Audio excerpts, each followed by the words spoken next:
Hi everybody, I'm James Milne, the Head of Product for AlphaCert Labs. I'm here with Stephen Hubbard, an industry thought leader, and today we're going to be discussing NFTs, or non-fungible tokens.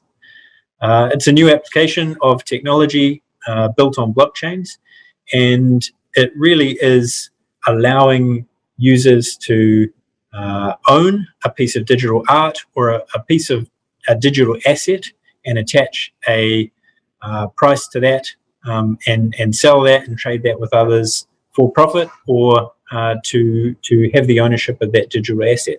It's something that's been entering into popularity on the back of Bitcoin and other blockchain technologies, and it's a really interesting space which we're going to discuss today. So Stephen, NFTs. What do you think about these new digital assets that are taking over the internet? Good morning, James. Thank you. Yes, it's been fascinating reading. Every time any of the emerging technologies end up in the mainstream press, it's always fascinating to have a look at and see what the hype is about, but also see what's behind it and what we can learn from it. And so, for people that aren't aware, as James said, non-fungible tokens, and fungible is about whether it can be interchanged or not. So if I have a $20 note and you have a $20 note, they're interchangeable. It doesn't matter which $20 note I use when I want to go and do my shopping. Similarly with Bitcoin. Bitcoin or cryptocurrencies on the blockchain are fungible, whereas the NFT is not fungible. They're not exchangeable. And they can get attached, as James said, to any sorts of digital assets. And when we're thinking about digital assets, we've got everything from digital pictures right through to tweets. And one of the interesting applications is Jack Dorsey, the founder of Twitter. NFT was connected to his first tweet ever, and that's been sold for nearly $3 million. And we're seeing some big numbers, aren't we? I note that the artist Beeple sold an artwork for $69 million. So obviously an established artist and a credible artist in his own right, but by attaching an NFT to a digital artwork, there are some big numbers being generated. And I think that's why it's got some attention in the mainstream media as well recently. Absolutely, and even sort of the colourful names of some of these digital artists like Beeple. And to put it in some sort of perspective, it was actually auctioned off by Christie, which is a big establishment auction house. And as you say, sold for $69 million. And also a bit of context, one of Monet's paintings was sold in 2014 for $15 million. So here we've got Beeple, a bit of art being sold for significantly more than Monet, and everyone's obviously heard of Monet. So it's fascinating, and you can go online and have a look at Beeple's collage. It's called The First 5,000 Days, and it's just 5,000 little images all put together in a big collage. And I think the interesting thing is you can download that image, but you don't own the NFT that goes along with it. Looking at the technology that underpins the digital assets here and the NFTs, our last chat was about climate change legislation in New Zealand and Australia.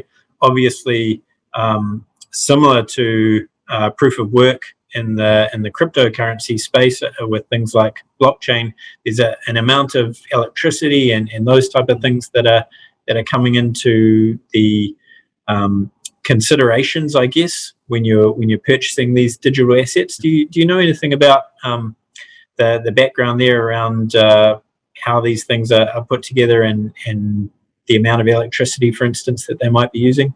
Yep. And given that NFTs use the same blockchain technology as cryptos and other things, they have the same sort of energy hungry attributes and end up using a lot of electricity. But what's interesting is that there are, if you look at some of the marketplaces and galleries that have been set up and some of the communities around NFTs, there are people looking at mitigating this issue. But they do generate a lot of greenhouse gas emissions.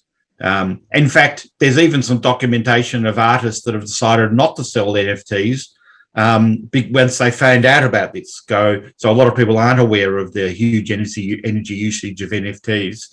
And so some artists, when they become aware of the effects on climate change, they've actually decided not to go down the NFT route. Right. And Stephen, what do you think? Is it just like any other investment? Is it like owning a piece of digital art? Look, I think of physical art. Look, everything's investable.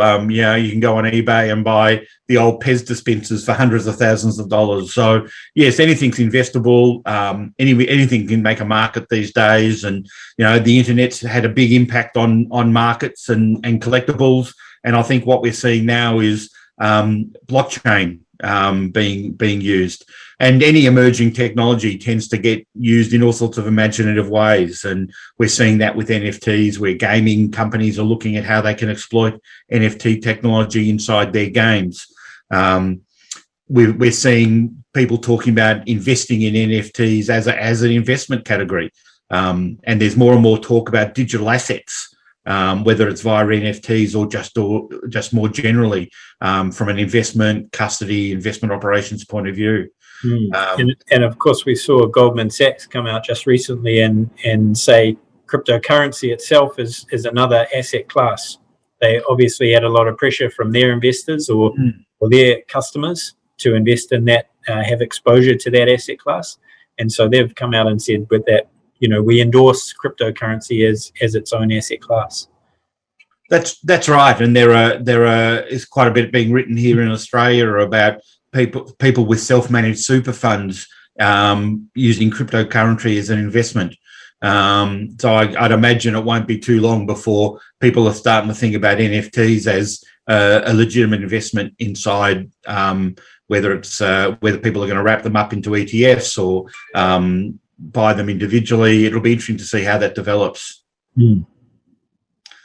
I think the other aspect of it, though, like any emerging technology, it's always important to look past the headlines and what can we learn about it as investment operations professionals and thinking about the impacts. And what fascinates me about it is also that we're always looking for applications for blockchain.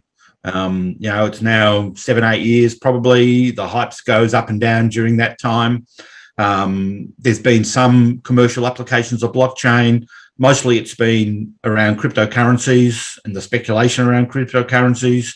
Now we've got the NFTs. We are seeing smart contracts. So at AlphaCert, what are you doing in terms of looking into how blockchain and can be implemented within the investment operations value chain? Yeah, it's a good question, Stephen. So you mentioned the hype cycle. Certainly, I think we've come down from the peak of the hype cycle around blockchain, but we did do some R&D work, and we have done some R&D work into blockchain.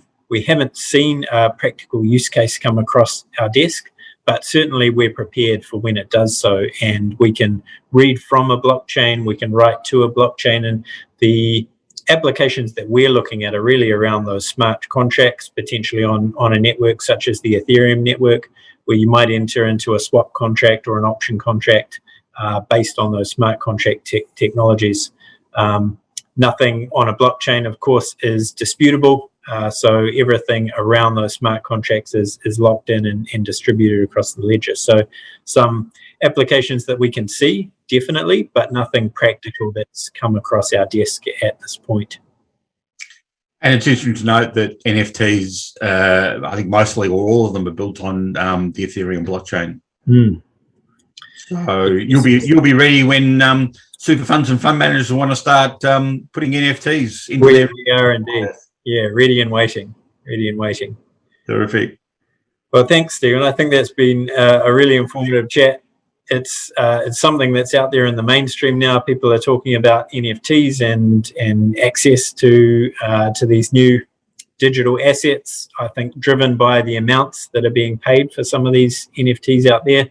But yeah, it's something that we'll watch and see whether anything comes from our providers, custodian banks, or anybody else around people investing in these new asset classes. And we should close off by reminding people that this isn't investment advice. Absolutely. Obviously, it goes without saying, we're just having a discussion around something new. No investment advice given. Thanks a lot, Stephen. Always great to have you, and we'll talk to you next time. Thanks very much, James. Bye all. Bye.